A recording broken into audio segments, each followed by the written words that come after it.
what makes my story unique is that it has this dramatic finale at the end. But what you and I were talking about, and I think it's really important, is your situation, though, isn't much different than what a lot of other people deal with, right? When we're talking about domestic violence, we're talking about family violence, we're talking about a really bad relationship that turned physical, violent.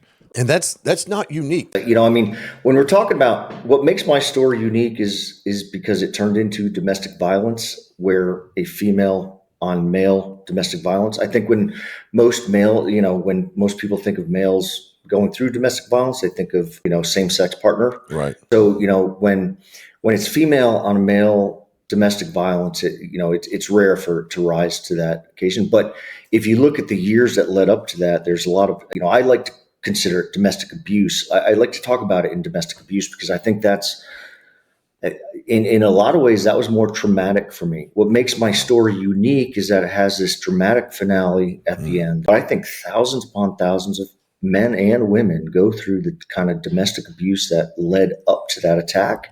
And so, I'm happy to use the fact that my story is unique because of the attack, but I think it's more important to talk about the kinds of struggles people go through and the signs that you might be able to kind of help someone else going through it to figure it out sooner so that they won't get into a situation like mine.